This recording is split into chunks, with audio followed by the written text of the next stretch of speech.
Un saludo especial a todos los amantes de la epistemología, de la sustentabilidad, de las perspectivas de desarrollos otros, de las formas de construcción de sociedad desde un punto de vista crítico y desde la alteridad. Soy Wilfer Ceballos Betancourt y haremos una nueva lectura con fines netamente académicos, de la cual seguramente nos va a interesar mucho.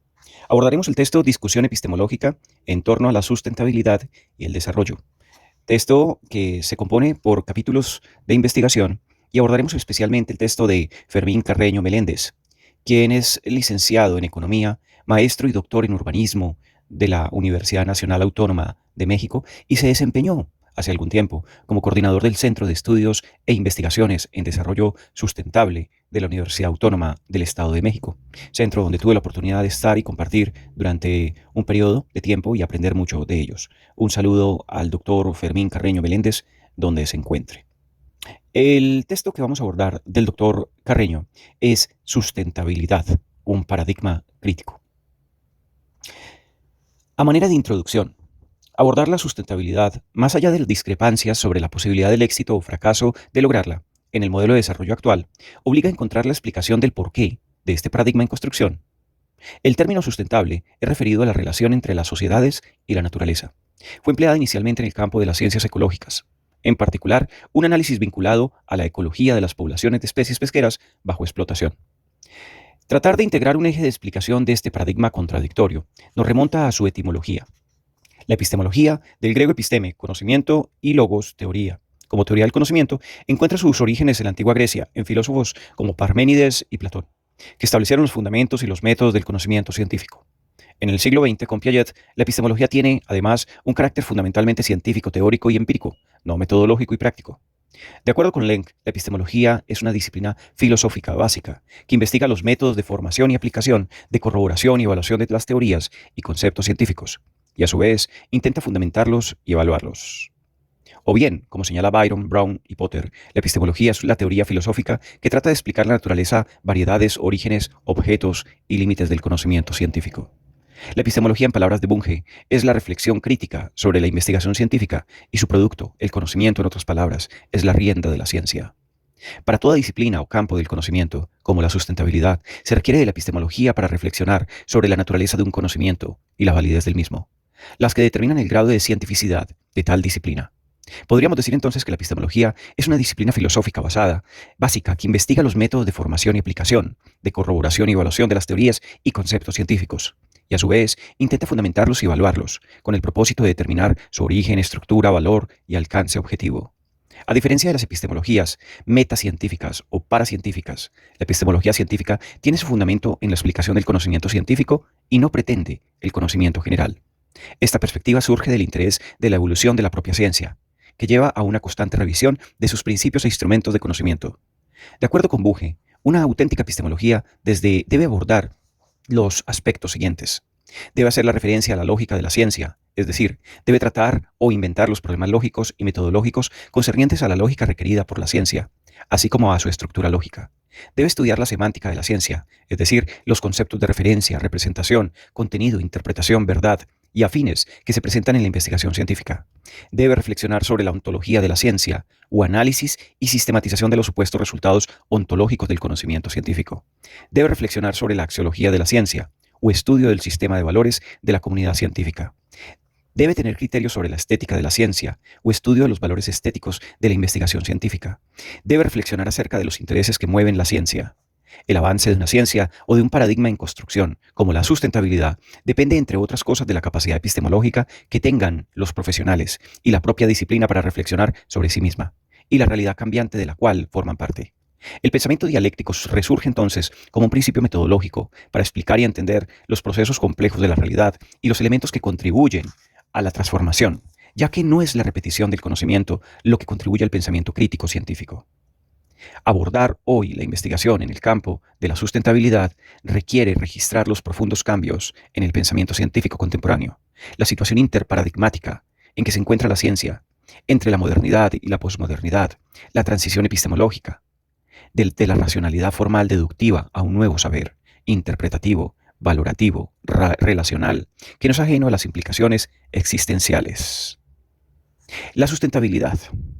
Se ha convertido aparentemente en una tradición hablar de sustentabilidad como sinónimo de desarrollo sustentable, regresando nuevamente la percepción generada en 1987 con el llamado Informe de Brundtland, que señala que el desarrollo estaba produciendo más daños ambientales, que no existían políticas para mitigar los daños de ese desarrollo sobre el ambiente. Para 1992 se oficializa la utilización del concepto de desarrollo sostenible, mismo que generó contradicciones entre quienes aseguraban que era sostenible y quienes consideraban sustentable. García, 2013, señala que el concepto o del concepto de producción sostenible se pasó desde la década de los 80 del siglo XX al de desarrollo sostenible.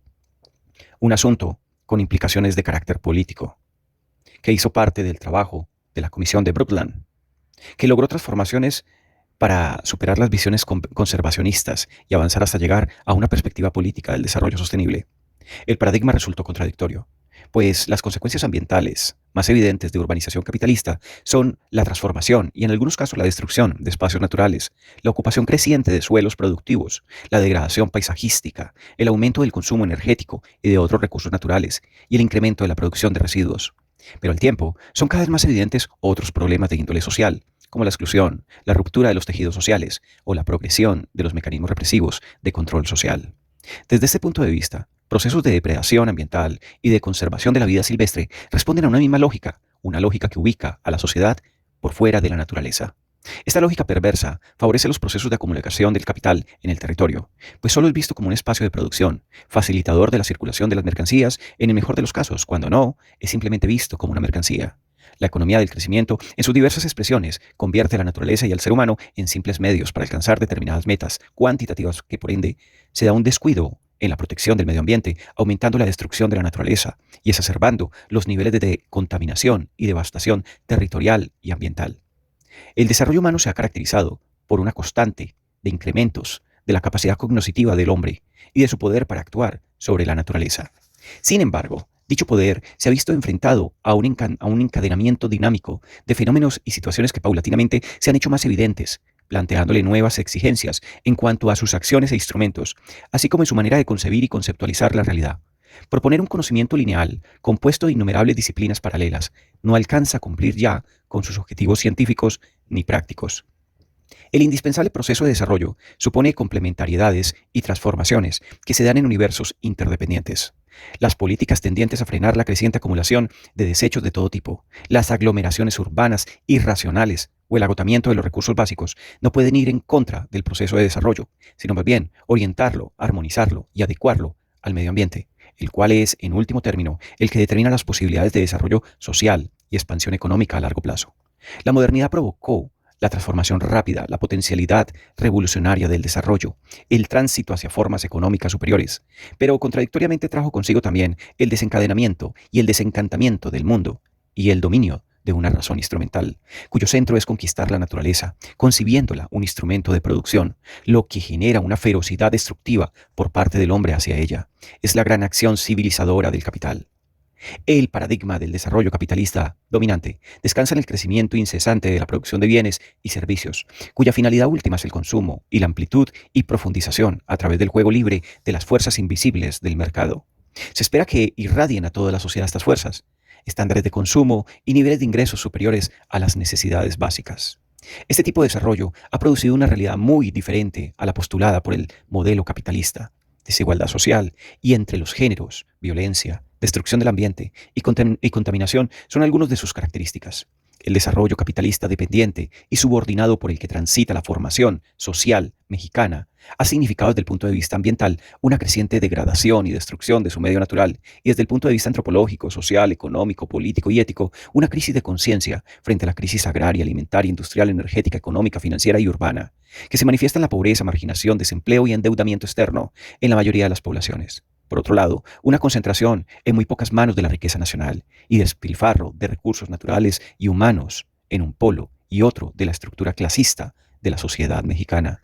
De igual forma, entre los problemas ambientales a los que se enfrenta la humanidad en el nuevo siglo, la proliferación del urbano es, sin duda, uno de los más ambivalentes y complejos, por sus ramificaciones en lo económico, social, político, ambiental y cultural.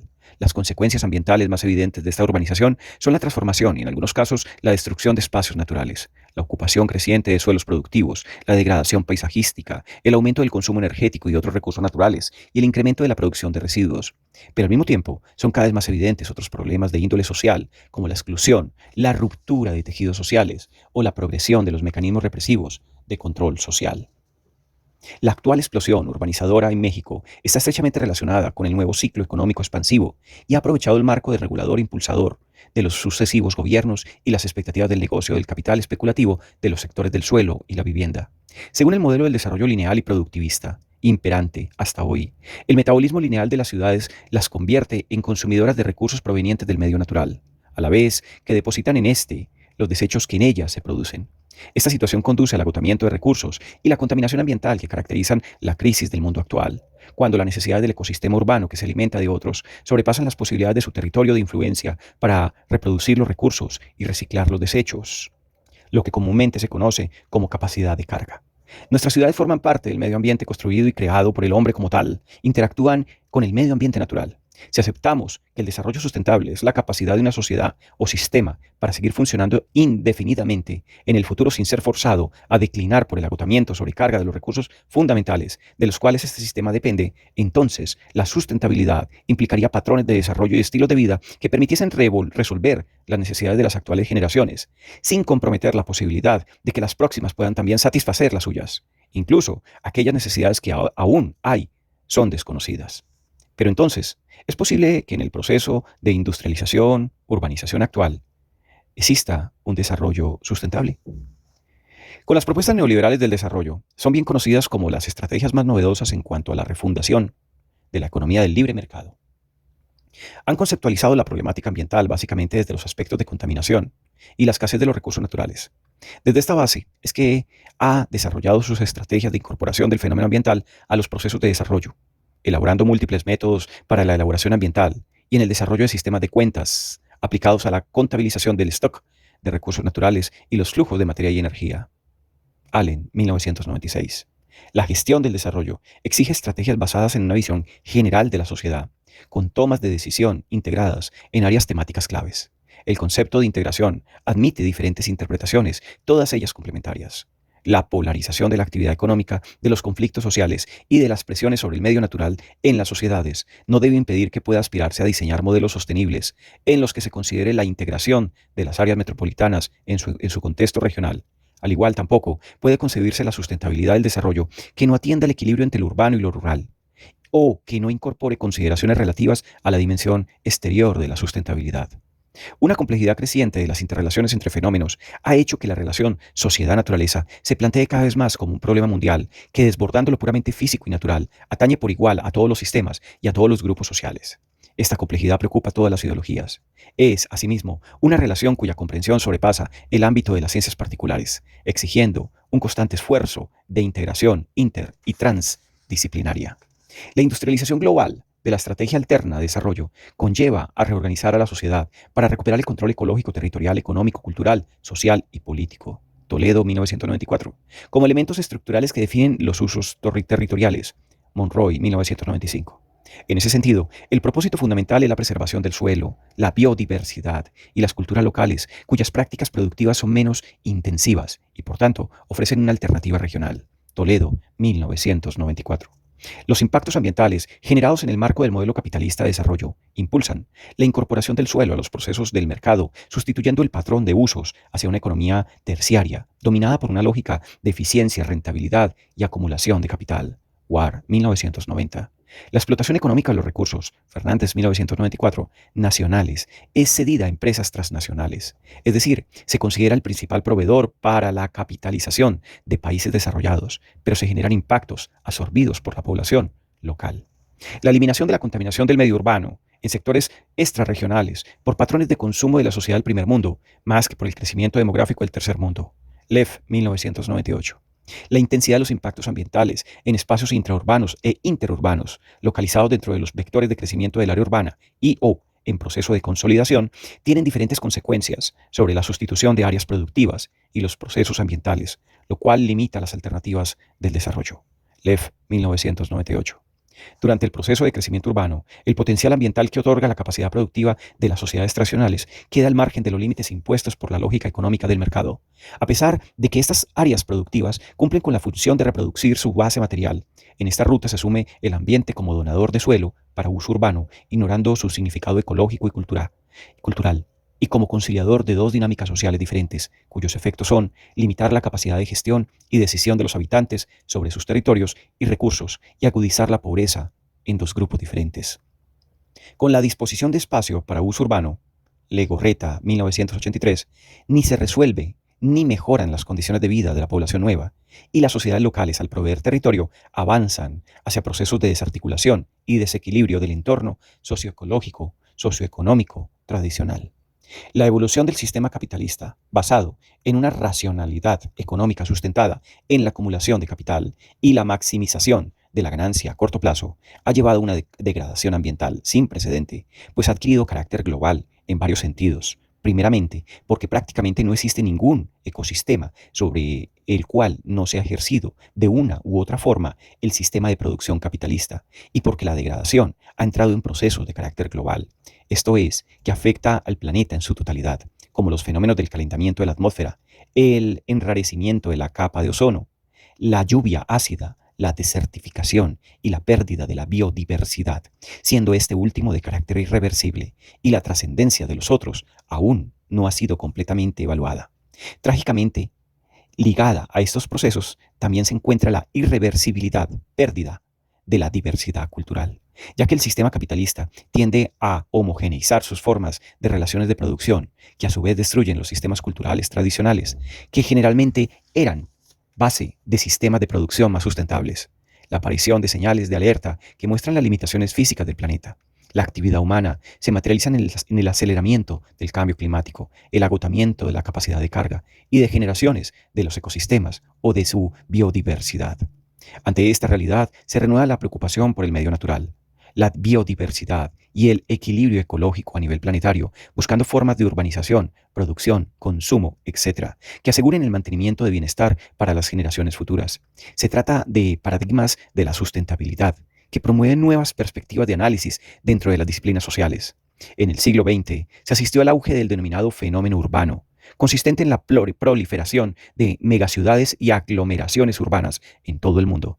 Desde la perspectiva socioeconómica, las ciudades son los principales centros de actividad y decisión, concentrando crecientemente cantidades de población. En referencia a los aspectos ambientales, las ciudades y entornos industriales adquieren el rango de causas explicativas directas de las crisis ambientales globales, al ser las principales fuentes emisoras de residuos y contaminación, demandando cantidades crecientes de recursos naturales y energéticos de áreas cada vez más lejanas. Naturaleza y sociedad, una relación indisoluble. La naturaleza solo tiene sentido en cuanto está relacionada con una acción práctica eminentemente humana. La naturaleza, tomada en forma abstracta, separa al hombre, no significa nada para el hombre. Por lo tanto, la relación del hombre y el medio ambiente debe fundamentalmente concebirse como un fenómeno social. Lukács, 1960, señala que, abro comillas, la naturaleza es una categoría social. Esto es, siempre está socialmente condicionando lo que en un determinado estadio del desarrollo social vale como naturaleza con el hombre y la forma en la cual éste se enfrenta con ella. O en la resolución, la significación de la naturaleza en cuanto a su forma y contenido, su alcance y su objetividad. El desarrollo de la sociedad se ha caracterizado por un constante incremento de la capacidad cognoscitiva del hombre y de su poder para actuar sobre la naturaleza. Empero, dicho poder se ha visto enfrentado a un encadenamiento dinámico de fenómenos y situaciones que paulatinamente es más evidente, planteándole nuevas exigencias en cuanto a sus acciones e instrumentos, así como en cuanto a su manera de concebir y conceptuar la realidad. Preservar es un conocimiento lineal, compuesto de innumerables disciplinas paralelas. No alcanza a cumplir ya sus objetivos científicos ni prácticos. El indispensable proceso de desarrollo supone complementariedades y transformaciones que se dan en ciertos universos interdependientes. La historia del hombre ha sido la búsqueda constante de instrumentos y formas de establecer relaciones con la naturaleza, y a través de este proceso histórico la ha ido utilizando y adaptando a sus necesidades. Dicha modificación permanente de la naturaleza afecta al mismo tiempo al hombre, originando cambios en sus condiciones de vida y en las relaciones con sus semejantes. Dentro de este proceso dialéctico de influencias recíprocas, la relación hombre-naturaleza no se da en términos abstractos, sino del hombre en tanto grupo social, parte de un determinado sistema social en un medio ambiente específico. La relación del hombre con la naturaleza y la transformación que deriva de esta relación es en sí un fenómeno social. No existe, por tanto, una excisión entre sociedad y naturaleza, o mejor dicho, entre sistema social y sistema natural, debiendo estos ser concebidos como partes de un todo, como dos subsistemas interrelacionados, integrados a un sistema mayor. Ahora bien, el hombre se enfrenta con la naturaleza en una actitud de transformación y de apropiación.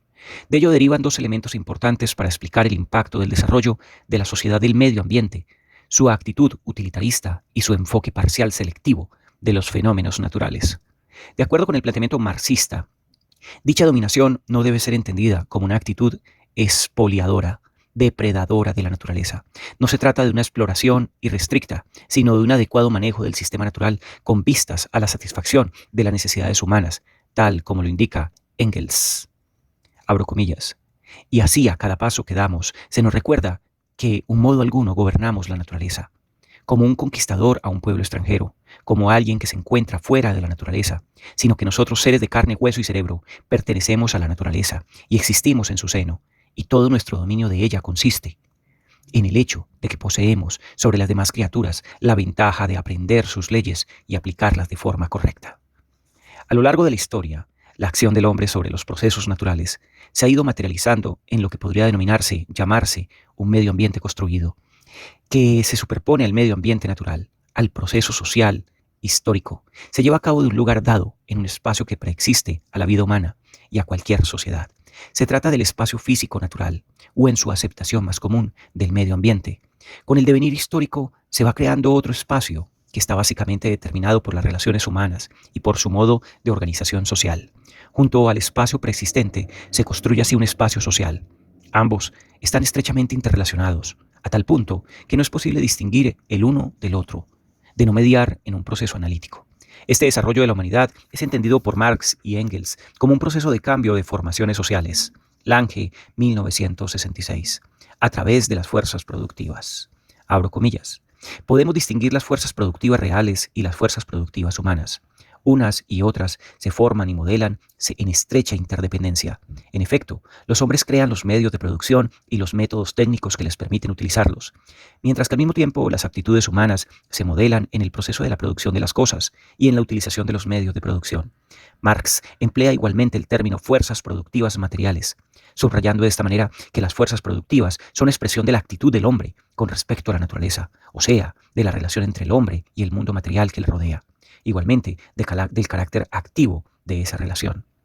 Por su parte, cierro comillas, por su parte, el denominado marxismo ecológico se focaliza en los procesos de apropiación privada y mercantilización al interior del modo de producción y reproducción capitalista.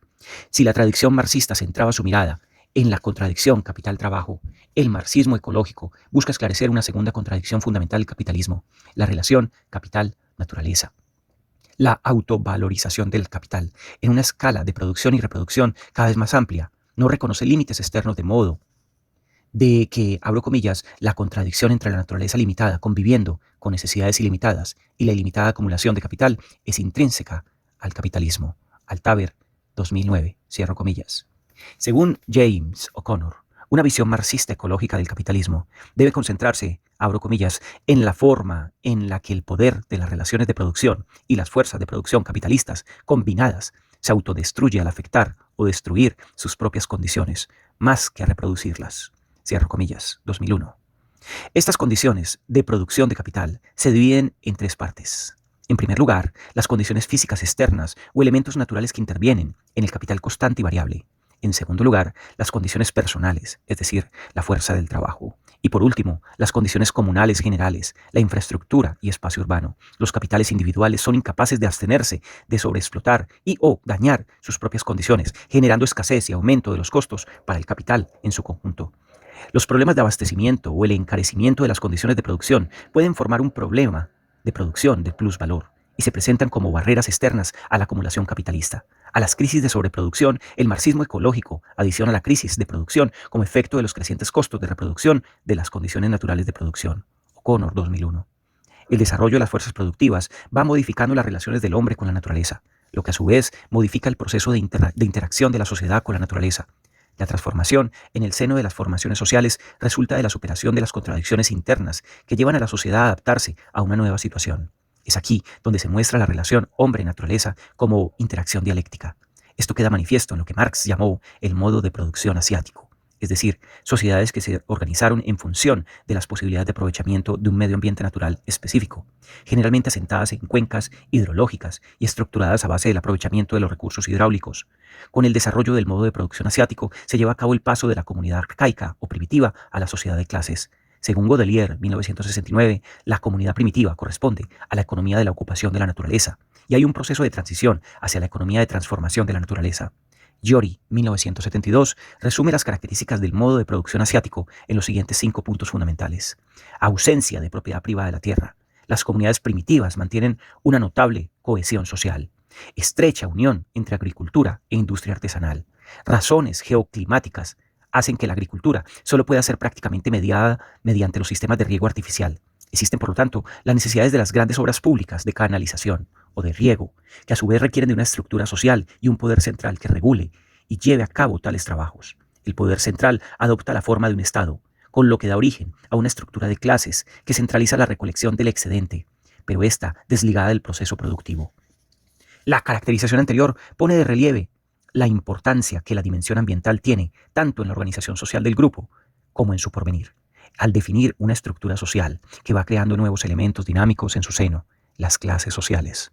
Pero es esencialmente Marx quien vislumbró la articulación hombre-naturaleza al señalar que, abro comillas, el trabajo es, en primer lugar, el proceso entre el hombre y la naturaleza, un proceso en el que el hombre media, regula y controla su metabolismo con la naturaleza. El hombre se enfrenta a la materia natural misma como un poder natural, pone en movimiento las fuerzas naturales que pertenecen a su corporeidad, brazos y piernas, cabeza y manos, a fin de apoderarse de los materiales de la naturaleza bajo una forma útil para su propia vida. Al operar por medio de ese movimiento sobre la naturaleza exterior, a él y transformarla, transforma a la vez su propia naturaleza, desarrolla las potencias que dormitan en ella y sujeta a su señorío el juego de las fuerzas de la misma. Cierro comillas. El trabajo es entonces, es el nexo material en donde se reúnen y sintetizan el accionar del hombre con el funcionamiento de la naturaleza. Es una relación fuertemente dinámica, de permanente intercambio, de interacción. La sociedad modifica y es modificada. La naturaleza sufre cambios, pero a la vez reacciona transmitiendo esos cambios. El hombre administra un intercambio de materias con la naturaleza, asimila lo que la naturaleza le brinda a través de la puesta en juego de sus capacidades corporales, su fuerza y sus habilidades, su intelecto e imaginación, con herramientas o máquinas, apropiando y transformando materia para convertirle en un objeto útil a sus necesidades. Esta naturaleza modifica a su vez, configura un nuevo entorno que actúa sobre el hombre, creando nuevas condiciones. El trabajo es considerado como el conjunto de acciones que ejerce el hombre, con su capacidad física e intelectual, en forma directa mediada por instrumentos sobre la materia, cuyos efectos a su vez lo modifican. Pero esta definición abstracta del trabajo como nexo con la naturaleza debe ser contextuada para cada situación en particular. Es necesario hacer referencia a la variedad de formas que adquiere el trabajo de acuerdo con las sociedades, las culturas, las civilizaciones. El proceso de trabajo es desarrollado por individuos que se mueven en un tejido social que dicta normas y valores. Las maneras de desenvolverse y proceder seguirán pautas acordes al grupo social que efectúa la acción. El medio natural, a su vez, impondrá sus condiciones, posibilitando determinados tipos de intervención sobre él. Pero el proceso de trabajo, entendido en sus elementos simples, como un momento esencial en la articulación sociedad-naturaleza, es característico de cualquier modo de organización de la sociedad humana. Es una actividad orientada a un fin, el de la producción de valores de uso, apropiación de lo natural para las necesidades humanas, condición general del metabolismo entre el hombre y naturaleza, eterna condición natural de la vida humana y, por tanto, independiente de toda forma de esa vida y común, por el contrario, a todas formas de sociedad, según Marx. Calafasi, 1993, señala que esencialmente en los elementos simples que componen el proceso del trabajo, o sea, fuerza de trabajo, objeto y medio de trabajo, donde es posible discernir los componentes sociales y humanos que configuran los diversos escenarios que se construyen en la relación sociedad-ambiente, la naturaleza constituye el objeto de trabajo primario sobre el cual el hombre vuelca toda su actividad. Abro comillas, la tierra, la cual, económicamente hablando, incluye también al agua, en el estado originario en que proporciona al hombre víveres, medios de subsistencia, ya listos para el consumo, existe sin intervención de aquel como el objeto general del trabajo humano.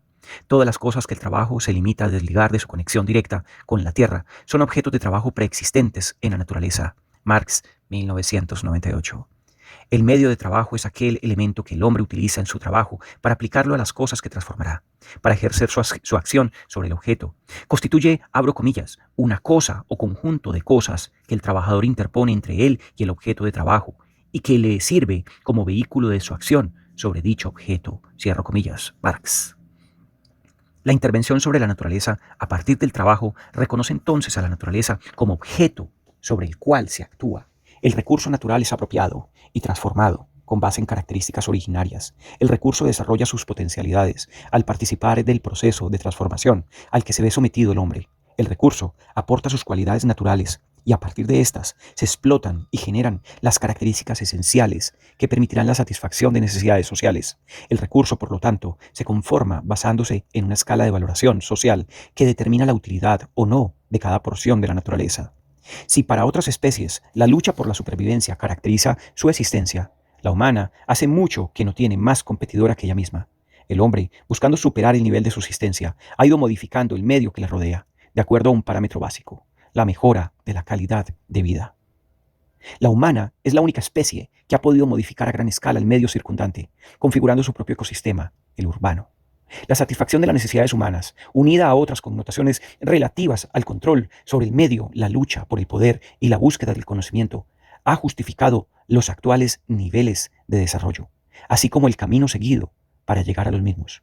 La ciudad nace como resultado y símbolo de este proceso, en el que el hombre no solo ocupa el territorio cercano, sino que extiende su huella, transformando su entorno para proveerse de los insumos necesarios para su expansión. Si bien usualmente se considera este fenómeno únicamente desde las perspectivas demográfica y urbanística, la urbanización también supone una transformación ecológica. Desde su origen, como asentamiento organizado, la ciudad ha sido el foco difusor del desarrollo humano, pero también desde ese mismo momento se produce una inflexión en la relación del equilibrio hombre-medio existente hasta entonces, al pasar de una economía de recolección nómada o de subsistencia a otra de producción más estable y próspera. Se originan los primeros problemas dentro de la esfera del incipiente medio ambiente urbano. El hombre pre-agrícola, por necesidades de subsistencia, ha de dispersarse en el paisaje. La caza y la recolección exigen tal vez un mínimo de 5 kilómetros cuadrados para producir el alimento de una persona. En estas condiciones, y sin el más sencillo de los sistemas de transporte, es tecnológicamente imposible que se formen grandes concentraciones humanas. La revolución agraria modifica esta tendencia. La escasez de los productos silvestres es suplida con una producción propia que permite crecimientos poblacionales sostenidos. Al poder producir más alimentos en una especie menor, los pobladores comienzan a formar comunidades primitivas. Se deduce que el requisito previo para la urbanización será la transformación del suelo. Mumford, 1961. Y el intercambio de los excedentes de alimentos producidos en la comunidad. Varios milenios tienen que transcurrir para que la condición definitiva de la urbanización se lleve a cabo, es decir, la liberación de parte de la población de las obligaciones de cultivar, alcanzándose lo que se conoce como procesos de civilización. Las primigenias ciudades comenzaron aproximadamente en el 6000 o 5000 a.C., aunque hasta el 1000 a.C. no se encuentran pruebas fehacientes del desarrollo de asentamientos complejos, catalogados como ciudades surgidos en las extensas llanuras aluviales entre el Tigris y el Éufrates, Medio Oriente. Gracias a las relaciones comerciales entre las ciudades originales, las crecientes necesidades de consumo local son satisfechas con producción de otros lugares y viceversa. En las ciudades comerciales fenicias y las polis griegas, el crecimiento de la población del asentamiento se desliga de las limitaciones derivadas de la explotación de los recursos cercanos, lo cual permite un mayor crecimiento demográfico sostenido. Las necesidades primarias son cubiertas más eficientemente, lo cual permite la especialización productiva y el desarrollo de otras actividades más urbanas o civilizadas, como el comercio, la religión, la ciencia, la filosofía. La huella ecológica de los asentamientos empieza a ser superior al ámbito de ocupación de los mismos, sin duda, gracias a los avances tecnológicos aplicados al transporte. En la Roma ancestral, la contaminación es típicamente encontrada en ciudades preindustriales, donde la gente que quema madera para vivir y trabajar. Para Horacio y algunos de sus contemporáneos, abro comillas, el humo, la riqueza y el ruido de la ciudad de Roma no representan ningún encanto. Como residentes de la ciudad más grande de la antigüedad, los romanos estaban conscientes de los problemas de la contaminación del aire. Ellos la llamaban gravioris caeli, el paraíso pesado, o infamis aer, el aire infame. Además de la contaminación del aire, por la higiene pública de los hospitales, acueductos y baños públicos. Similares niveles de higiene pública no fueron retomados hasta muy entrado el siglo XVIII. Planeta Vivo 2005. Interesante resulta destacar que las civilizaciones europeas que crecieron en torno al Mediterráneo no mostraban mucha preocupación por su entorno natural ni por las consecuencias a largo plazo de la explotación de los recursos. El método empleado por ellos y que en cierta medida heredamos y practicamos hasta nuestros días es un mejoramiento del intercambio comercial y la conquista de nuevos territorios. Otro enfoque totalmente distinto fue empleado por culturas en China, India y Perú. Ellos comprendían las consecuencias de sus acciones sobre el medio ambiente y tomaban medidas para prevenir los efectos negativos, como la erosión mediante el cultivo en terrazas, rotación de cultivos, uso de fertilizantes naturales e inclusive en el caso de los incas, el cultivo de especies vegetales resistentes para la recuperación de suelos afectados por la erosión. Planeta Vivo 2005. Las crisis ambientales urbanas del medioevo son debido principalmente a las malas condiciones higiénicas y sanitarias, así como a la defectuosa conservación de los alimentos. En esta época, los frenos naturales de la población, Malthus, 1798, las guerras, epidemias y plagas someten a grandes altibajos los crecimientos demográficos urbanos. La denominada peste bubónica, que azota a Europa durante varios años, puede considerarse un problema eminentemente de salud pública urbana. No obstante, en términos agregados, todavía no se puede considerar que la actividad humana condicione el equilibrio del ecosistema global. Se trata de situaciones de insustentabilidad local derivadas de factores distintos a los energéticos o ambientales. La más importante división del trabajo físico e intelectual es la separación entre la ciudad y el campo. La oposición entre el campo y la ciudad comienza con el tránsito de la barbarie a la civilización, del régimen tribal al Estado, de la localidad a la nación, y se mantiene a lo largo de toda la historia de la civilización hasta llegar a nuestros días. Marx y Engels, 1972. El desequilibrio entre el volumen de población y la capacidad productiva preindustrial provoca grandes problemas de escasez y subidas de precios a los productos básicos. Fenómeno claramente descrito por Adam Smith, 1776. La revolución industrial es la respuesta a la tecnología, a las nuevas necesidades de producción y uso de recursos naturales. En Inglaterra comienza dicha revolución sustituyendo el consumo de árboles por el de ingentes cantidades de carbón. Las minas y fábricas necesitan un elevado volumen de mano de obra, así como transformaciones en el medio natural de gran impacto, construcción de minas, bombeo de agua, transportes. El uso de máquinas de vapor permite aumentar la productividad a niveles inéditos hasta entonces. En términos agregados, los consumos de energía y materiales producidos en este proceso industrial pueden ser calificados como no sostenible sin ningún género de dudas. Con base en las teorías de George Q. Rogen, 1971, la revolución industrial supone pasar de la dependencia de la energía proveniente del sol, infinita, pero de flujo limitado, a la energía almacenada en la Tierra, finita, pero de flujo regulable. El auténtico cambio en los fundamentos del modelo de desarrollo económico proviene de esta sustitución de las energías naturales a favor de energías fósiles, físico-químicas. Passet, 1996. Las grandes concentraciones urbanas que trajo consigo la revolución industrial supusieron una clara ruptura con los modelos de orden que, con diversas variantes, habían venido presidiendo hasta entonces la configuración de las nuevas ciudades. Estas concentraciones rompieron las primitivas ideas de unidad en el trazado que se tenía de las ciudades, haciendo que su continua construcción y remodelación evolucionaría de forma errática e incontrolada para ofrecer el panorama de las modernas conurbaciones. Naredo, 2000. Los efectos sobre el planeta derivados de esta etapa, con apenas 6 u 8 generaciones, son enormes, traduciéndose en un masivo incremento en la intensidad del uso de recursos de energía, así como en el incremento de la producción de residuos ante un rápido incremento de la población. Se produce la ruptura del espacio.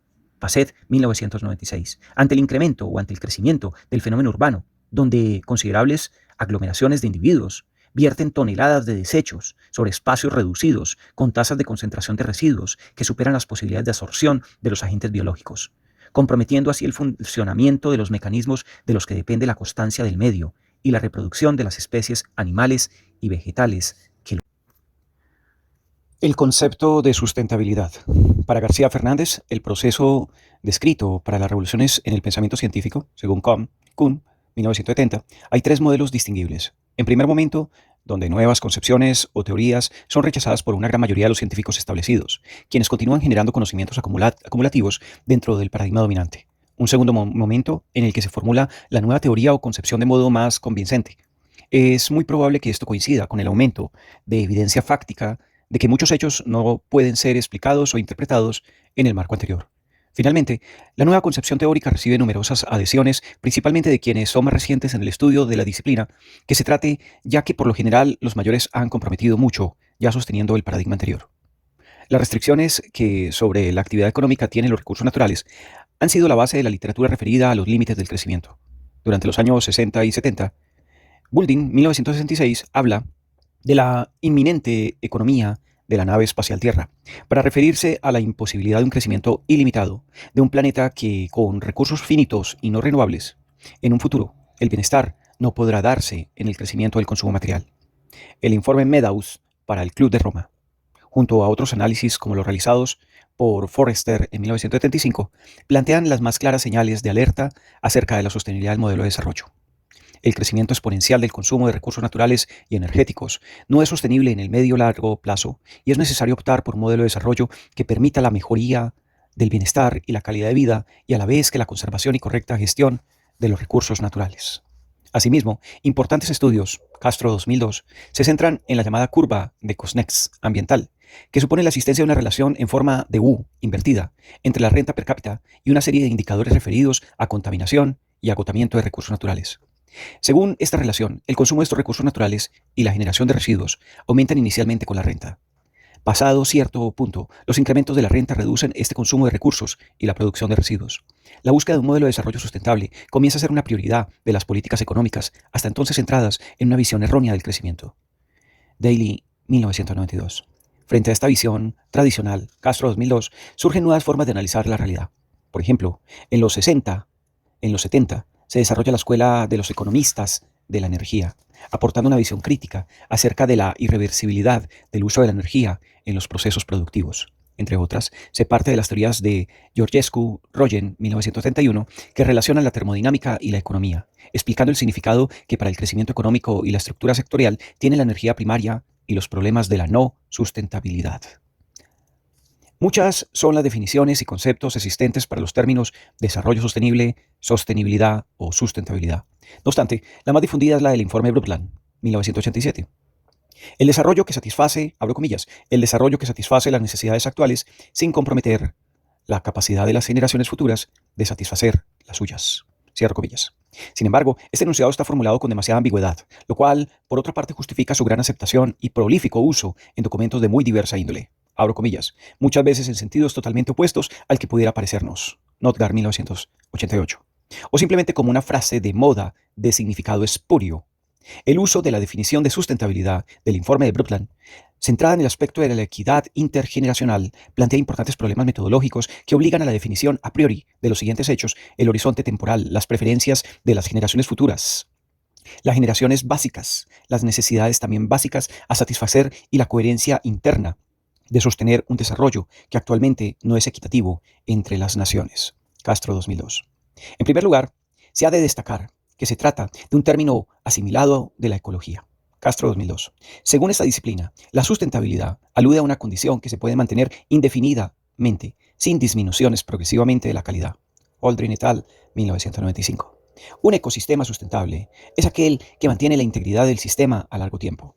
Enlazando en esta perspectiva, con la referida al desarrollo económico, la sustentabilidad implica el mantenimiento de la capacidad de los ecosistemas naturales para mantener la población humana en el largo plazo. Alberti y Susskind, 1996. Costanza y Patén, 1995, escogen la definición más simple. Abro comillas, un sistema sostenible es aquel que sobrevive o persiste.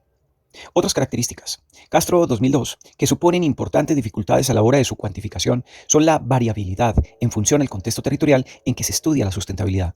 Adquiere connotaciones distintas, en muchos casos siendo antagónicas. Sherman, 1990, y la naturaleza derivada de la evolución de los sistemas físicos y socioeconómicos. Daly, 1991. De acuerdo con Castro, 2002, en la economía se plasma de igual manera la heterogeneidad en la interpretación y modelización del desarrollo sustentable. Quizás la primera formulación operativa en este ámbito es la del modelo Bariloche, Chilinsky, 1977, definida sobre el bienestar en términos de una función de utilidad social. Solow, 1993, enuncia la sustentabilidad como una obligación para comportarnos de manera que dejemos al futuro la opción de la capacidad de estar tan acomodados como nosotros lo estamos. Gotland y Lede, 1987, por su parte, aluden al desarrollo sostenible como, abro comillas, una pauta de transformaciones estructurales económicas y sociales que optimizan los beneficios disponibles en el presente sin perjudicar el potencial para beneficios similares en el futuro.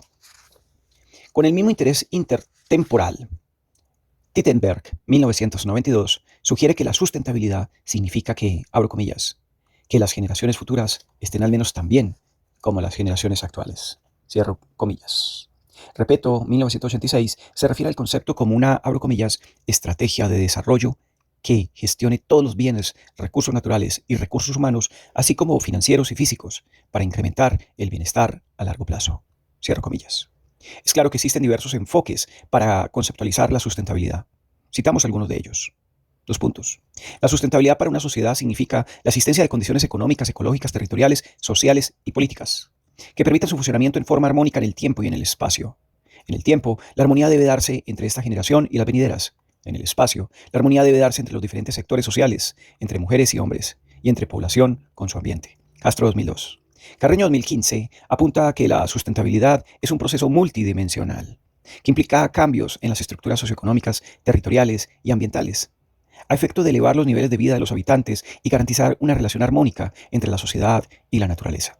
Entonces, el territorio es el punto de convergencia de esta relación dialéctica. Naturaleza y sociedad no son dos elementos separados, forman parte de esa unidad dialéctica.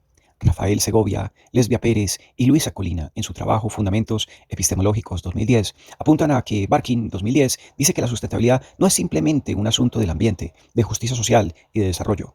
También se trata de la gente y de nuestra sobrevivencia como individuos y como culturas. De manera más significativa, la pregunta es si los diversos grupos de gente continuarán sobreviviendo y de qué manera, de qué hecho. La nueva literatura sobre el movimiento hacia la sustentabilidad celebra los diversos grupos que han adaptado exitosamente sus herencias culturales, sus formas especiales de organización social y productiva y sus tradiciones específicas de relacionarse con sus ambientes naturales. La sustentabilidad es entonces acerca de una lucha por la diversidad en todas sus dimensiones, las campañas internacionales para conservar el germoplasma, proteger las especies en peligro de extinción y crear reservas de la biosfera están multiplicándose como reacción a la expansión de un modelo ofensivo. Pero las comunidades y sus miembros se sienten fuertemente presionados, luchan contra fuerzas externas poderosas para defender su individualidad, sus derechos y sus habilidades para sobrevivir, mientras tratan de satisfacer sus necesidades. El interés por la biodiversidad, en su sentido más amplio, abarca no solo la flora y la fauna amenazadas, sino también toda la supervivencia. Uceda 2005 plantea que la sustentabilidad como concepto es sin duda una de las ideas más importantes de nuestro tiempo. Aceptar la necesidad de utilizar de forma racional los recursos del planeta para poder entregarlo en condiciones dignas a nuestros herederos es una propuesta de tal envergadura que nos obliga a la reflexión y a establecer pautas de comportamiento acordes con este concepto en todos los ámbitos de la vida humana. Por otra parte, Usón 2007 indica que la sustentabilidad es una palabra que hoy en día está de moda, que se utiliza muchas veces para no significar casi nada o nada, la cual resulta trágica porque está relacionada con el más crucial de todos los temas, la comunidad de la vida civilizada de este planeta. De acuerdo a lo planteado, los profesionales de arquitectura e ingeniería civil resulta muy difícil entender cómo la preocupación por nuestro medio ambiente se puede transformar en acciones concretas, utilizando estrategias de diseño y concepción formal. En el futuro deberá ser el proyectar edificios y espacios urbanos de madera que se puedan salvaguardar las reservas naturales y utilizar de la manera más amplia posible las formas renovables de energía para evitar muchos de los actuales desarrollos urbanos indeseables. En este sentido, precisamente, ambas disciplinas deberán diseñar sus proyectos sobre la base de un conocimiento de las condiciones locales, los recursos existentes y los principales criterios que regulan el uso de las diversas fuentes de energía renovable y los componentes y técnicas ecológicas. Considerar conjuntamente estos requisitos equivale a diseñar de una manera más respetuosa con el medio ambiente y además constituye una oportunidad para desarrollar innovaciones en el campo de la tecnología y el diseño arquitectónico. Todo ello considerando el aspecto social y económico. Por otra parte, Moreno y Chaparro 2008, el concepto de sustentabilidad llega como resultado de la creciente preocupación por el ambiente. Se debe entender que el contexto de un proceso social y académico, y no como la definición corriente sostenible o sustentable. Se fundamenta en las necesidades y deseos de los seres humanos, resumiendo estos en salud, seguridad, economía y felicidad, como los principales elementos que permiten evaluar la calidad de vida de un individuo o comunidad. El concepto planteado en la Declaración de Río de 1992 incluyó 3 objetivos básicos a cumplir: el ecológico, el económico y el social. El ecológico, que representa el estado natural, o sea, lo físico, de los ecosistemas, los que no deben ser degradados, sino mantener sus características principales, las cuales son esenciales para su supervivencia a largo plazo. El económico debe promoverse una economía productiva, auxiliada por el know-how de la infraestructura moderna, la que debe proporcionar los ingresos suficientes para garantizar la continuidad en el manejo sostenible de los recursos. Y el social, los beneficios y costos deben distribuirse equitativamente entre los distintos grupos y entre otros. Para la Comisión Brundtland, la sustentabilidad es la equidad ecológica, económica y social, tanto para las presentes como para las futuras generaciones humanas. Para Calvente 2007, la sustentabilidad es la habilidad de lograr una prosperidad económica sostenida en el tiempo, protegiendo al mismo tiempo los sistemas naturales del planeta y proveyendo una alta calidad de vida para las personas. Para el Centro del Cambio Climático y la sustentabilidad es la realidad de un proceso que tiene por objetivo encontrar el equilibrio entre el medio ambiente y el uso de los recursos naturales. La humanidad, en su paso por el planeta, ha degradado los recursos naturales de tal forma que actualmente es necesario procurar y plantear concienzudamente el consumo de los mismos para garantizar su existencia y de las generaciones futuras. Bioguía señala el concepto sustentabilidad, que se refiere al equilibrio que existe entre la relación del hombre con los recursos del medio al cual pertenece. Esto implica satisfacer las necesidades de la generación actual sin que se vean sacrificadas las exigencias de las siguientes generaciones. Es por ese motivo que se habla de equilibrio o igualdad. Con esto se espera que se produzca la utilización de los recursos por debajo de los límites de renovación de los mismos. El Plan Nacional de Desarrollo de México 2007-2012 establece que la sustentabilidad se refiere a la administración eficiente y racional de los recursos naturales, de manera tal que sea posible mejorar el bienestar de la población actual sin comprometer la calidad de vida de las generaciones futuras. Uno de los principales retos que enfrenta a México es incluir al medio ambiente como uno de los elementos de la competitividad y el desarrollo económico-social. Solo así se puede alcanzar un desarrollo sustentable. Desafortunadamente, los esfuerzos de conservación de los recursos naturales y de los ecosistemas suelen verse obstaculizados por un círculo vicioso, que incluye pobreza, agotamiento de los recursos naturales, deterioro ambiental y más pobreza. La sustentabilidad no ha alcanzado a construir una formulación única, lo cual permite que bajo ese nombre coexistan visiones muy diferentes sobre las causas y especialmente sobre las soluciones que deben implementarse para enfrentar los problemas ambientales. Un ejemplo simple de la sustentabilidad es el que nos brinda la naturaleza, que ha sabido integrar el comportamiento biológico de millones de especies de flora y fauna en un todo coherente, lo que ha permitido garantizar su permanencia por miles de millones de años. Con el advenimiento del ser humano, los impactos en la naturaleza ya no surgen únicamente a partir de necesidades biológicas, sino que abarcan toda una serie de instancias que surgen e influyen en la sociedad. Por lo tanto, la sustentabilidad debe abarcar tanto aspectos naturales como sociales. Castro 2002. No puede haber sustentabilidad en una sociedad cuando se está destruyendo o terminando los bienes naturales, o cuando la riqueza de un sector se logra a costa de la pobreza de otro, o cuando se explota un territorio para beneficio de otro, o cuando unos grupos reprimen a otros, o cuando la destrucción de culturas o razas, o cuando el hombre ejerce diversos grados de explotación, violencia y marginación contra la mujer.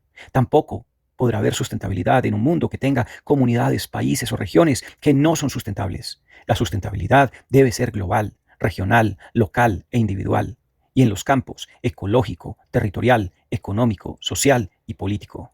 En este sentido, frente a la ambigüedad, destaca el esquema de los 3 pilares del desarrollo sustentable, propuesto por Munansige, 1993, que distingue entre sustentabilidad medioambiental, económica y social. La primera apunta hacia la conservación de los sistemas, soporte de la vida, tanto como fuentes de recursos como destino o depósito de residuos. La sustentabilidad económica se refiere al mantenimiento del capital económico. La aceptación social es definida como el desarrollo del capital social. El impacto en el territorio mejora o no las condiciones del espacio construido. Finalmente, el desarrollo sustentable es el concepto integrador de los 3 anteriores. Castro, 2002. Objetivos de la sustentabilidad. Algunos estudios de la sustentabilidad coinciden con la ONU al señalar que la sustentabilidad abarca de manera transversal varias áreas y dimensiones, entre ellas: A. Económico. Generar riqueza en forma cantidades adecuadas, redistribuir la riqueza, fomentar un intercambio equitativo de recursos entre los diferentes sectores sociales, hacer un uso eficiente de los recursos, aprovechar eficientemente los recursos ambientales, reducir la dependencia de recursos no renovables, descentralizar y diversificar la capacidad productiva, fortalecer la actividad económica equilibrada, producción y consumo a nivel local y regional, desafiar la globalización de la economía y promover su mundialización, luchar por la reducción de la dependencia económica internacional. B. En lo ecológico. Mantener la diversidad de ecosistemas, diversidad de especies y diversidad genética. Mantener la permanencia y equilibrio dinámico de los ecosistemas. Garantizar el funcionamiento adecuado de los ciclos ecológicos. Adaptarse a los ritmos de la naturaleza. Reaccionar adecuadamente a las características esenciales de la naturaleza. Regirse por el criterio de mínima perturbación de la naturaleza. Mantener niveles adecuados de austeridad. Mantener niveles adecuados de calidad y disponibilidad de bienes como el aire, el agua, el suelo, el clima y la energía. C. En lo social. Ejercer responsablemente la libertad humana. Garantizar la autodeterminación de la sociedad y la independencia de los pueblos. Adoptar valores que generen comportamientos armónicos con la naturaleza y entre los seres humanos. Mantener un adecuado nivel de vida en la población. Mantener niveles satisfactorios de educación. capacitación y concientización, garantizar la equidad entre el hombre y la mujer, facilitar la creación y diversidad cultural, promover solidaridad entre personas y comunidades, garantizar espacios laborales dignos y estables, facilitar la inserción y reinserción laboral a los sectores discapacitados, combatir los procesos de empobrecimiento, facilitar la participación de niños y niñas y jóvenes en tareas y beneficios sociales, estabilizar los niveles de población, potenciar la organización de la sociedad civil y la participación ciudadana, promover el desarrollo de poderes locales. En lo político, desarrollar estructuras democráticas en las comunidades y regiones, empoderar a comunidades y sectores vulnerables como niños, ancianos y mujeres, reducir la dependencia de municipios, países, regiones, redistribuir el poder económico y político, descentralizar la toma de decisiones, fomentar relaciones de solidaridad entre comunidades y regiones, buscar la desaparición de la cultura militarista, establecer un marco jurídico que garantice el respeto a las personas y el ambiente, adoptar y respetar las convenciones internacionales, realizar planes municipales y nacionales integrales, transformar la apropiación privada de los medios de producción. A nivel tecnológico y científico. Reducir al mínimo las distancias entre la localización, procesamiento y uso de los recursos, así como entre la generación y el procesamiento de los desechos. Reducir la necesidad de transporte y promover medios de transporte no contaminante. Socializar la ciencia y la tecnología. Difundir ampliamente el saber y descentralización del quehacer científico y tecnológico. Promover la utilización de fuentes renovables de energía. Desalentar el uso de tecnología dañina o peligrosa. Promover tecnología que sea apropiable por sectores de escasos recursos económicos. Recuperar saberes y quehaceres tecnológicos tradicionales. Facilitar el acceso a la información. Estos objetivos nos llevan nuevamente a parte de la discusión inicial. La sustentabilidad es un proceso, o tendremos que verla como una meta en el desarrollo de la humanidad. Consideramos que la sustentabilidad tiene que develarse como un proceso multidimensional, transversal, en constante ajuste, de orden dialéctico, pues el hombre, a través de sus modelos fosilistas y de acumulación de riqueza, se distancian de la naturaleza al tener como una prioridad dominarla. La somete en un proceso destructivo a partir de una explotación indiscriminada e irracional, poniendo al frente el interés de maximizar el beneficio económico, es decir, al capital. Le interesa únicamente la obtención de ganancias para dar a conocer que la ilustración suprema del ideal moderno es la dominación y devastación de la naturaleza. Al respecto, Marx esbozó, abro comillas, el hombre no se reproduciría como unilateralidad, sino como totalidad. No tratará de seguir siendo una cosa que no ha sido ya, sino que se insertará en el movimiento absoluto del devenir. Las consecuencias de ese actuar irracional lo observamos en el siglo pasado, en los albores del presente nuestro planeta, y en especial la vida humana, está al borde de la muerte, de la desaparición. Si no tomamos conciencia de la grave situación, dejará de existir. Por ello es medular desarrollar un pensamiento crítico, que se imponga la tarea de destruir ese carácter irracional de la razón y regrese a la naturaleza el papel creador de la vida en nuestro planeta. Bueno, con esto cerramos el capítulo número 1 de este libro de discusión epistemológica en torno a la sustentabilidad y el desarrollo. Capítulo supremamente valioso e interesante de Fermín Carreño Meléndez, Sustentabilidad, un paradigma crítico, para todos los amantes de la teoría social, de la teoría crítica. Esto se hace con fines eminentemente académicos, para la formación, para la toma de conciencia, para la construcción teórica, para la construcción de mundos más habitables. Soy Wilfer Ceballos Betancourt y espero acompañarlos en una próxima lectura. Que se encuentren bien.